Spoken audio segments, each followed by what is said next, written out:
Bar Coop presenta Summer Night 2022, la grande festa con discoteca all'aperto, sabato 16 luglio dalle 21 alle 2, in console DJ Morgan e DJ Battaglia, con i grandi successi di sempre per farvi ballare tutta la sera. Summer Night, la grande festa in Piazza Caviola, sabato 16 luglio dalle 21 alle 2.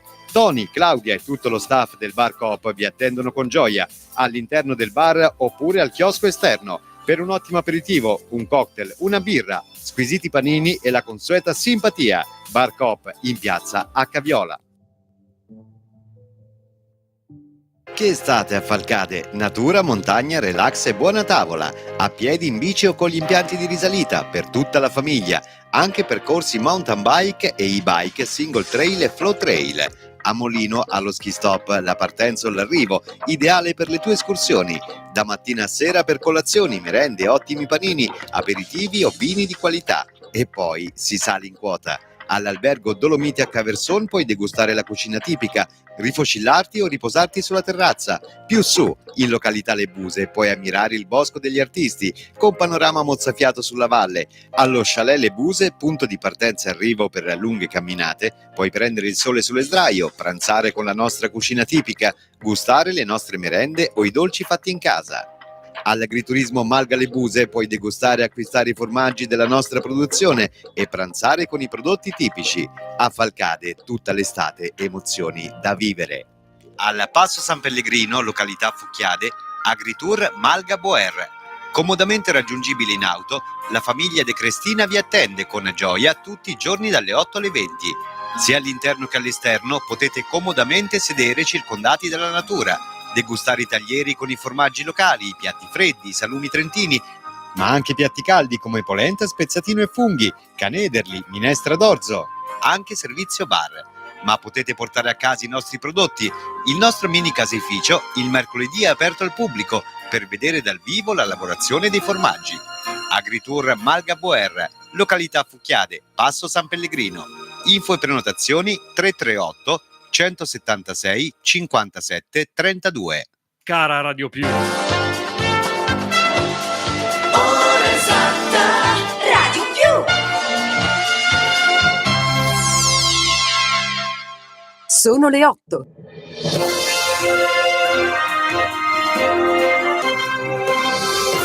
Buongiorno e bentrovati dalla redazione. In questo sabato 16 luglio il Draghi bis si allontana con o senza il Movimento 5 Stelle e la legislatura sembra sempre più in bilico. I partiti hanno ancora 4 giorni per trattare e rimettere insieme i pezzi di questo governo, con la crisi che si è aperta con il non voto di fiducia del Movimento 5 Stelle al Senato, ma sembra un'impresa in salita perché Draghi sembra essere risoluto nel non voler organizzare un Draghi bis.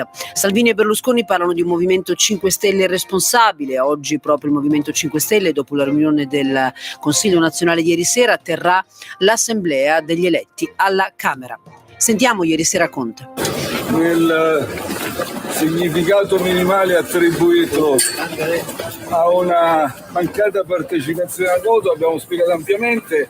Poi ovviamente c'è consapevolezza che poteva il Presidente Draghi prendere anche questa decisione, una decisione che spettava a lui, ha tratto queste conseguenze. Resta sospeso il processo ai 4007 egiziani accusati di aver sequestrato, torturato e ucciso Giulio Regeni nel 2016 al Cairo. Lo ha deciso la Cassazione, che ha dichiarato inammissibile il ricorso della Procura di Roma contro la decisione del GUP, che l'11 aprile scorso ha disposto la sospensione del procedimento, disponendo nuove ricerche degli imputati a cui notificare gli atti. Con la decisione della Corte potrebbero ridursi i margini di poter celebrare un processo in Italia sul caso Regeni. Tutti assolti nel caso dell'omicidio di Serena Mollicone, morta ad Arci a giugno 2001. Resta un cold case senza colpevoli. Ieri sera i giudici della Corte d'Assise di Cassino, dopo una camera di consiglio durata quasi 9 ore, hanno fatto cadere le accuse per l'intera famiglia Mottola, con la formula per non aver commesso il fatto, e per gli altri 2 imputati, Vincenzo Quatrale, all'epoca vicemaresciallo, accusato di concorso esterno in omicidio, e per l'appuntato dei carabinieri Francesco Soprano, a cui era contestato il favoreggiamento, con la formula perché il fatto non sussiste. Ed ora veniamo alla visita di Joe Biden a Jeddah. Abbiamo discusso di diritti umani e della necessità di riforme politiche. Ho sollevato la questione dell'omicidio di Khashoggi avvenuto a Istanbul nel 2018, rendendo chiara la mia posizione. Lo ha detto il presidente Joe Biden a Jeddah dopo i bilaterali con il re saudita Salman e il figlio, il principe ereditario Mohammed bin Salman. Ho detto al principe che penso sia personalmente responsabile per l'uccisione del giornalista, ha riferito Biden, ma lui ha negato. Quanto accaduto a Khashoggi, ha ribadito Biden, è oltraggioso. Siamo allo sport con l'atletica. Alla fine Ahmed Belvaed ce l'ha fatta in finale nei 3000 siepi uomini grazie a un'azione generosa nel finale di gara che gli consente di rosicchiare centesimi preziosi e superare gli avversari in lotta per il ripescaggio. Il romano è sesto nella sua batteria al cospetto del campione olimpico Soufiane El Bakkari. Nella notte tra lunedì e martedì si correrà la finale, il via alle 4:20. È tutto, restate con noi.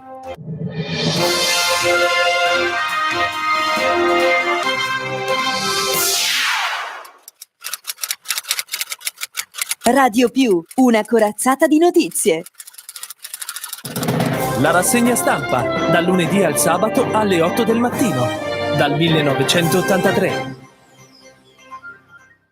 Marmolada, la Bellunese, Malgacciapela ai piedi della regina, Rocca Pietoli, la porta d'ingresso al paradiso naturale, danno il benvenuto agli ospiti del territorio. Gli operatori turistici sono aperti per ferie.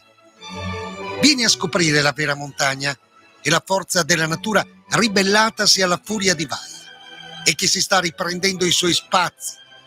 Estate in Val Pettorina per vivere la montagna a 360 gradi. Ambiente, storia, tradizione e cultura. Vi aspettiamo. Il Covid. Buongiorno e bentrovati. Sono le 8:04 quando inizia l'ultimo appuntamento settimanale della rassegna della Stampa Quotidiana, che è in onda dall'83, sempre alle 8 del mattino. Rischiamo di perdere 100 milioni di euro. Il presidente della provincia avverte: se cade il governo è in pericolo la legge sulla montagna, rallenterebbe la macchina delle Olimpiadi. L'altra incertezza riguarda le strade, non è ancora chiuso l'accordo con ANAS, Zoldo e Comelico e potrebbe risentirne. Dunque il giorno dopo l'annunciata crisi di governo sono molte le nubi che si addensano su Belluno, il suo territorio che forse più di altri rischia di patire e pagare gli effetti di una situazione cui sino a qualche giorno fa nessuno pensava di poter assistere. Momento difficile, il presidente della provincia Padrin si fa interprete preoccupato. Questo è un duro colpo per il paese, non era questo il momento storico per una crisi di governo. Per Belluno ed il suo territorio vi sono una serie di partite molto delicate, lo dice Padrin. Preoccupano alcuni temi alla viabilità. Gli imprenditori, una crisi ingiustificabile che ci danneggia, frutto di una totale irresponsabilità. Parole nette, quelle del presidente di Confindustria Laurent Berton sulla crisi di governo. Cortina, Zaia, Lamonti è un'opportunità per il territorio, non solo per i giochi. Tutto questo è emerso ieri a Losanna quando è stato presentato il progetto di rifacimento della vecchia pista da bob. Sentiamo in particolare il nostro servizio su questo argomento. In occasione del congresso della Federazione Internazionale di Bob e Skeleton, tenutosi in questi giorni a Losanna, una delegazione di tecnici della regione del Veneto, invitati all'appuntamento dal presidente Ivo Ferriani, ha presentato le scelte progettuali e lo stato di avanzamento dei lavori della pista da bob di Cortina, l'infrastruttura fondamentale per le discipline sportive invernali rappresentate dalla IBSF. L'intervento della Regione ha finalmente dato contezza di cosa si sta facendo a Cortina e in Italia per le nostre discipline in vista di Milano Cortina 2026 e dimostra la sensibilità del presidente Zaia per il mondo dello sport. I partecipanti al congresso si sono congratulati delle scelte fatte per recuperare uno dei luoghi simbolo degli sport invernali, ha affermato il presidente della federazione Ivo Ferriani. Ciascuno, inoltre, ha preso molto positivamente l'invito dell'ingegnere della regione Elisabetta Pellegrini, rivolto all'utilizzo della pista per i grandi eventi sportivi post-olimpici, non appena saranno iniziati i lavori, avanzando già delle ipotesi. E non è mancato un nuovo appello, quello di ottenere anche le gare olimpiche di parabob, considerato che la Eugenio Monti sarà la prima pista da bob al mondo completamente accessibile. L'apertura del sito internet di Radio Più con foto e video che testimoniano il disastro di ieri sera a Russec, nubifragio in riva al lago e il torrente in strada. Un ru di sicuro, ma tutt'altro che sec. Traduciamo, un torrente di montagna, ma tutt'altro che in secca. Infatti a Russec, siamo alle porte di Alleghe, è tracimato il torrente omonimo che scende dal Civetta. Acqua, fango, sassi hanno riempito il piazzale della sede della Croce Verde, la confinante regionale 203 a Gordina. Erano le 19 quando si è scatenato il temporale, con tanta pioggia, grandine. Ne sanno qualche cosa coloro che raccolgono fiori dai marciapiedi, che fino a qualche ora fa erano in bella mostra sui balconi. I vigili del fuoco sono intervenuti immediatamente, evitando il blocco totale del traffico. I mezzi sono transitati comunque a senso unico alternato, mentre i mezzi meccanici e pompieri hanno provveduto alla messa in sicurezza della strada. Il sindaco di Alleghe, Danilo De Toni: non siamo mai tranquilli, è stata una bomba d'acqua con grandine concentrata sul paese. Già a Caprile l'acqua del torrente Fiorentina era limpida, a conferma che da lì in su non ha piovuto come tra Masarè di Alleghe e Santa Maria delle Grazie. Oltre all'allagamento stradale a Russec, ci sono stati danni anche sulla via Coldai. Uno scarico andato in pressione ha rigurgitato all'interno di un appartamento. È in corso la conta dei danni, anche con riferimento all'impianto elettrico. La donna che vi abitava ha trovato accoglienza nel vicino albergo. Foto e video sul sito internet radiopiù.net. Il Corriere delle Alpi titola: bomba d'acqua su Alleghe, straripa a Russec, strade allagate. Erano le 20, un'ora prima circa, alle 19. La bomba d'acqua con grandine si è abbattuta su Alleghe, allagando strade e invadendo una cantina. Il titolo principale sul Corriere delle Alpi in prima pagina è per Cortina. Anche qui si parla di devastazione, quella provocata dal Verà, dal nubifragio dell'agosto del 2017, un pericolo non segnalato. Veneto Strade è sotto accusa per la morte di Catturani. Neanche un segnale di pericolo, non c'era alcuna avvertenza sulla strada regionale 48, un'avvertenza che potesse mettere in guardia l'automobilista Carla Catturani. Era il 4 agosto del 2017, eppure non erano per niente rare le inondazioni, le frane. La 61enne anestesista in pensione del Codivilla fu travolta e uccisa dalla colata di fango e detriti. Verso le 23:30 si staccò dal cristallo, distruggendo una parte della frazione di Alverà. L'ex dirigente di Veneto Strade, Sandro D'Agostini, è a processo per omicidio colposo. Il prefetto: non dimenticate i protocolli della sicurezza. Savastano chiede di non sottovalutare i rischi legati ai grandi e piccoli eventi, annuncia. Al Palio di Feltre 4.000 spettatori, 700 in piazza più maxi schermi per la beatificazione di Luciani. Corriere del Veneto, Moreno Gioli. Il Covid ha spostato l'attenzione in ambito sanitario, ma non vanno dimenticate le norme di sicurezza per le manifestazioni. Parola del prefetto di Belluno, Mariano Savastano, che in quest'estate che segna il ritorno alla normalità dopo 2 anni a scartamento ridotto per la pandemia, invita sindaci e organizzatori di eventi ad essere cauti e rigorosi, attenti e scrupolosi nell'organizzazione delle manifestazioni. In generale, spiega Savastano, vanno sempre tenute bene a mente le misure di safety per quanto riguarda la sicurezza e security in relazione all'ordine pubblico. Il mio è un invito, perché confrontandoci con il questore e le altre forze di sicurezza abbiamo l'impressione che la pandemia abbia fatto un po' calare l'attenzione su questi aspetti, che sono invece fondamentali per prevenire possibili problemi. Nei giorni scorsi in prefettura si sono tenuti 2 riunioni del Comitato Provinciale Ordine e Sicurezza, sotto l'obiettivo 2 degli eventi più importanti dei prossimi mesi: il Palio di Feltre, in calendario il 5 e il 6 agosto, e la grande messa per la beatificazione di Papa Luciani a Canale d'Agordo l'11 settembre. Per entrambi entrambe, spiega Savastano, abbiamo dato delle direttive che ora andranno recepite nei piani per la sicurezza. Ho chiesto ai sindaci di convocare le rispettive commissioni comunali per i pubblici spettacoli, alle quali partecipano tutti gli enti preposti alla sicurezza. Per il palio, per il quale si stimano attorno alle 4.000 persone, l'invito, tra le altre cose, è di non dimenticare il posizionamento di barriere anti-intrusione.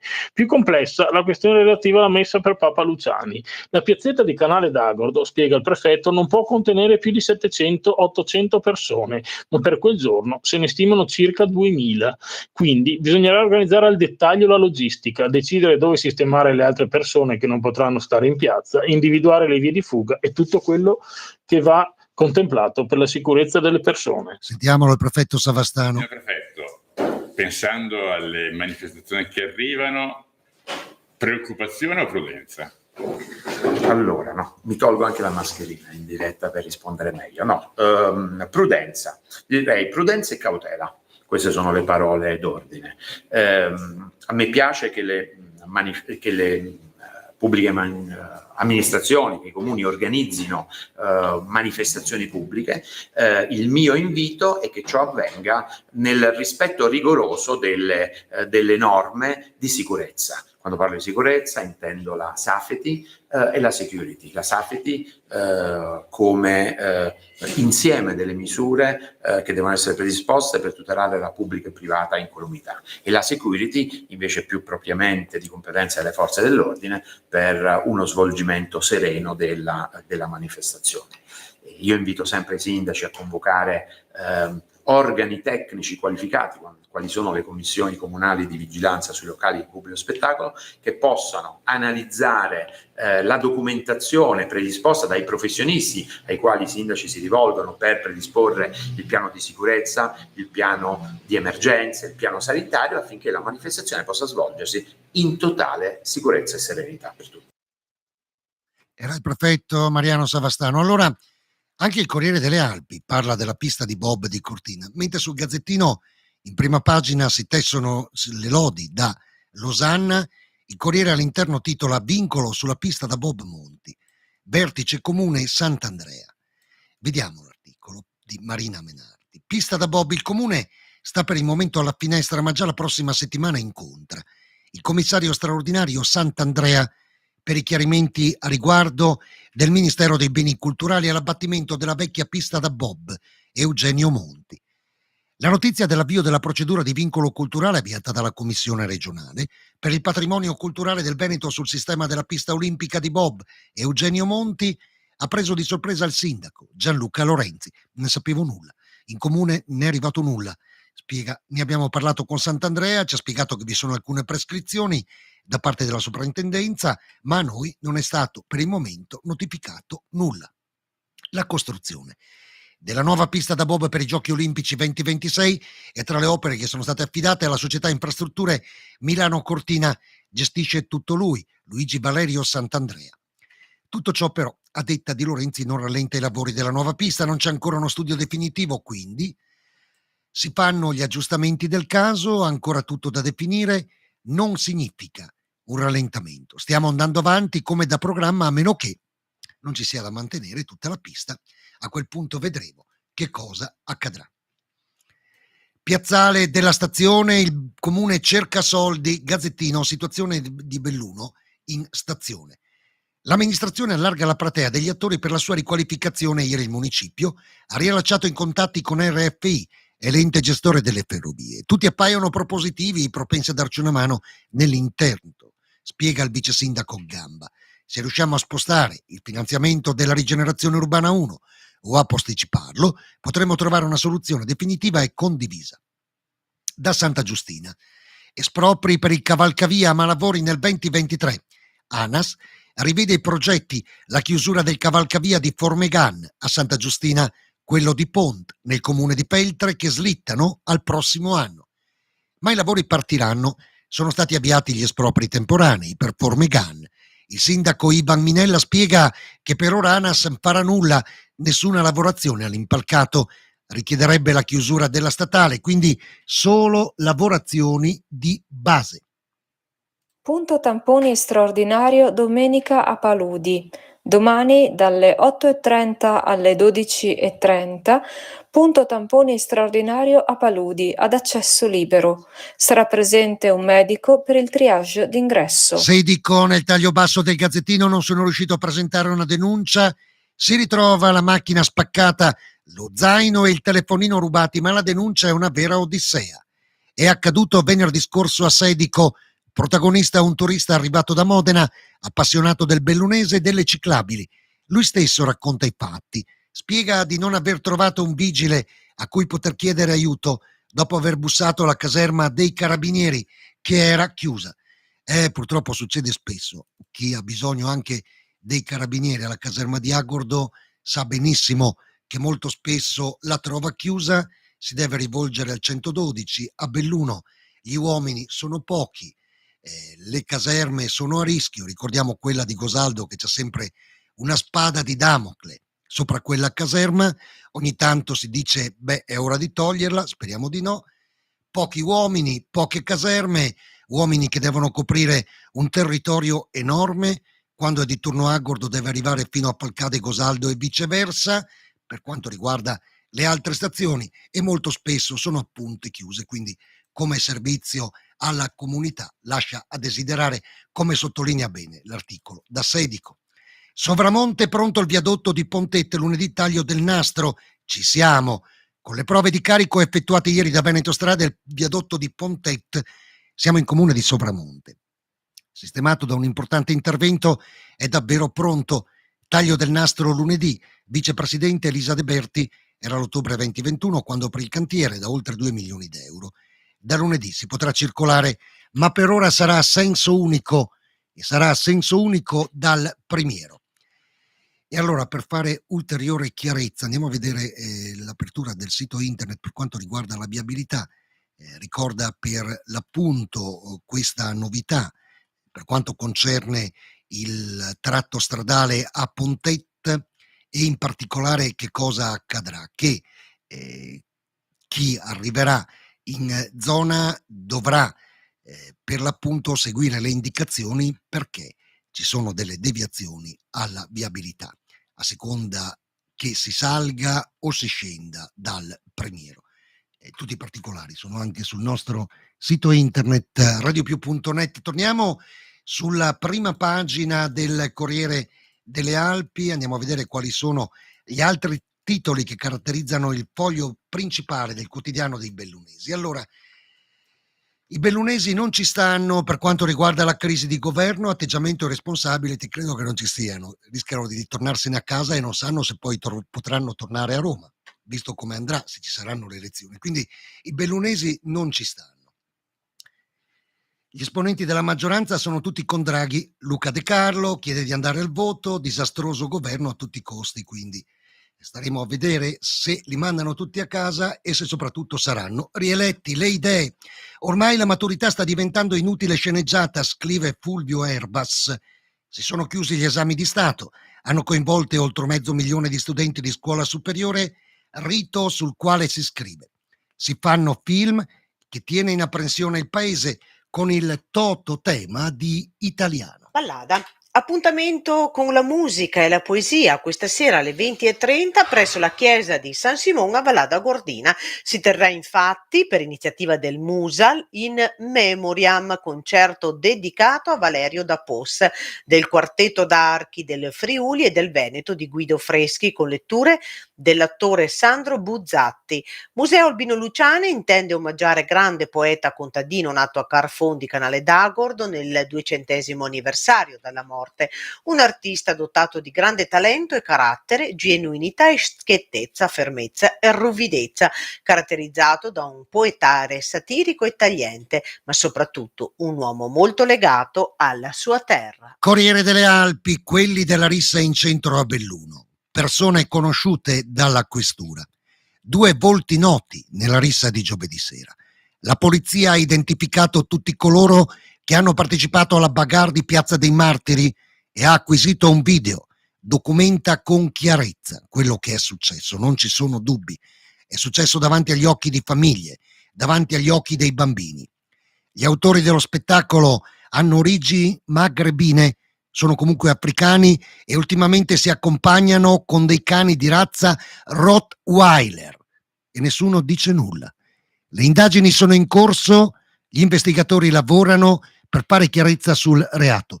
In quanto a cani e a risse, Lagordino ne sa qualche cosa, visto quanto è successo in via Insurrezione un anno fa. Lunedì disagi idrici ad Agordo per lavori. Lunedì dalle 8 a fine lavori verrà sospesa l'erogazione d'acqua ad Agordo in via Insurrezione e Sommariva. L'elicottero del SUEM di Dolomiti Emergency ieri si sono levati in volo per 2 interventi gravi? No. Il trauma a una gamba per un 54enne di Fiorano al Bandelli e poi c'è il solito dolore al ginocchio, quanto sono stanco, ho pagato l'assicurazione che l'elicottero venga a prendermi e così un 40enne è stato accompagnato in ospedale. Il lutto, è morto Antonio Padovan, già sindaco presidente dell'ULSS Feltrina.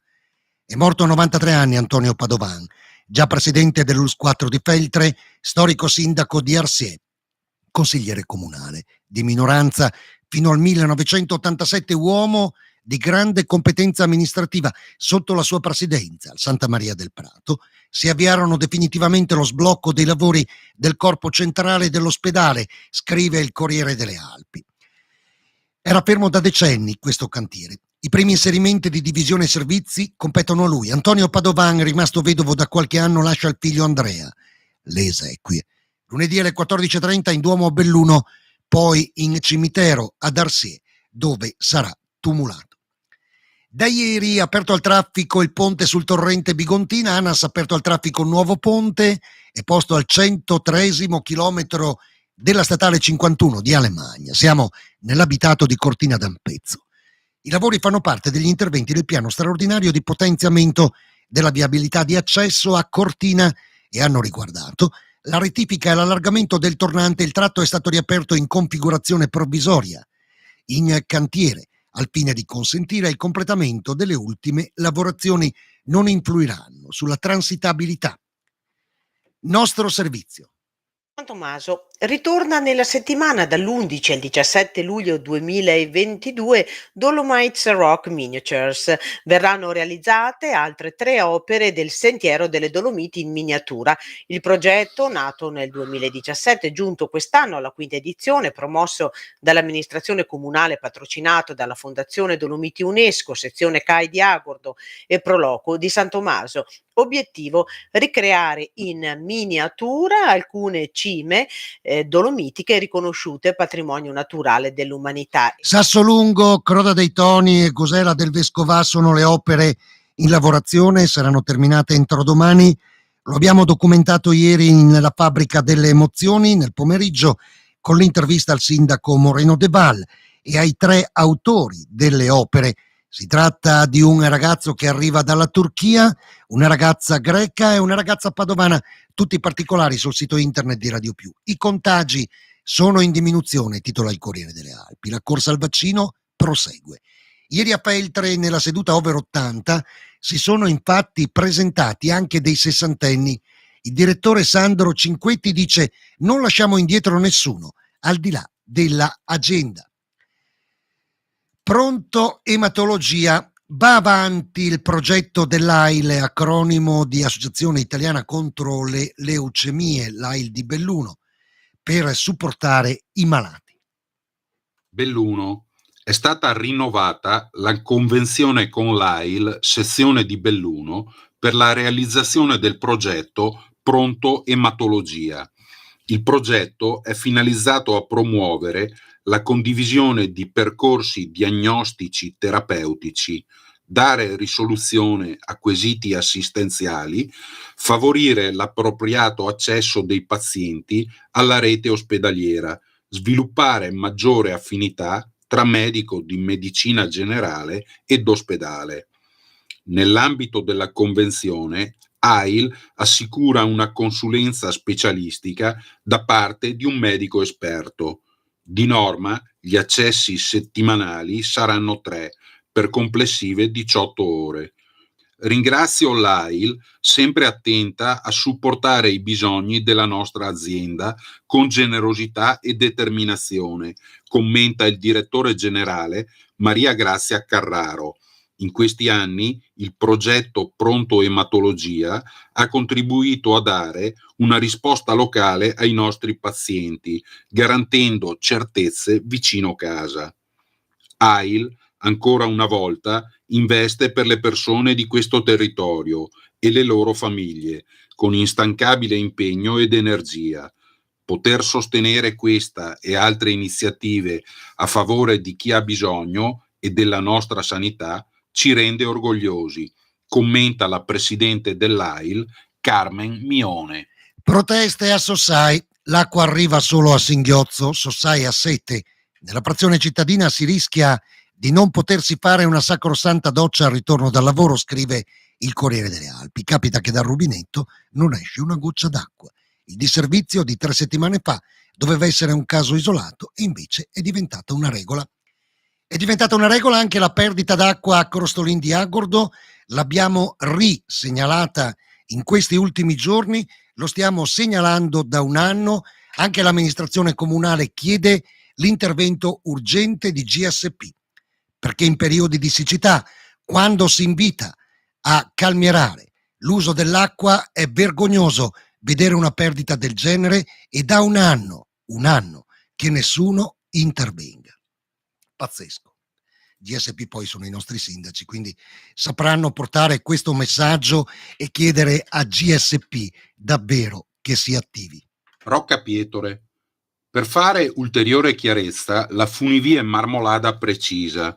Le nostre funivie sono aperte tutte e 3 fino in cima, quindi gli ospiti presenti nelle nostre vallate possono tranquillamente salire fino ai 3.265 metri di Punta Rocca, godere della vista dalla terrazza panoramica, visitare la Grotta della Madonna, la mostra sulla costruzione della funivia e il Museo Marmolada Grande Guerra a Serauta. L'unica cosa attualmente chiusa è l'accesso al ghiacciaio dalla stazione sommitale.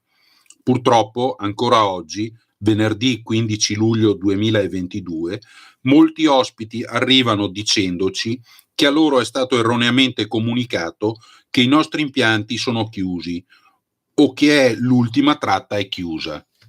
Domenica 10 luglio l'informazione sulla riapertura totale degli impianti è stata prontamente comunicata al Dolomiti Super Summer, una realtà di cui le vallate sono parte, e che ha aggiornato il sito web immediatamente, segnalando la totale apertura della funivia, così come sul sito sono stati tolti tutti i messaggi di chiusura ed è stata riattivata la vendita di tutti i biglietti fino a Punta Rocca sul web shop del Dolomiti Super Summer. E poi c'è l'accezione Borgo di Palue, la storia siamo noi. Ha una missione, quella di rigenerare il territorio della Val Pettorina, valorizzando le radici, tradizioni e promuovendo il recupero dei beni in stato di abbandono. Tante iniziative dal 2018 dopo Vaia fino ad oggi e in programma per l'estate 22, escursioni, cicli di incontri, mostre, villaggi, foto, libri, ma anche convegni sui cambiamenti climatici, le storie del Giro d'Italia e poi c'è il messaggio, quello forte e chiaro. Cari ospiti, dice la presidente Lorena Casarini, la tragedia che ha colpito la Marmolada ha segnato profondamente gli animi di tutti, in primis di chi ama e vive la montagna. Anche i nostri comuni soffrono per quanto accaduto, ma vogliamo che evidenziare come tutte le attività turistiche siano operative al 100%, malgrado quanto riportato da alcune testate giornalistiche, da certa stampa. Solamente l'area attigua a ghiacciaio coinvolta nella tragedia è attualmente interdetta, ma nessuna strada, località o attività commerciale è chiusa al turismo. La tragedia avvenuta in quota non ha coinvolto infrastrutture. Vi invitiamo a vivere le Dolomiti in Veneto, nel cuore delle Dolomiti, che non è il Trentino, dove c'è per l'appunto il ghiacciaio della Marmolada, che è di Canazzei, come ben sappiamo. Quindi una vallata, quella gordina, dove lo sport, la natura incontaminata, l'adrenalina e la libertà sapranno rendere le vacanze indimenticabili.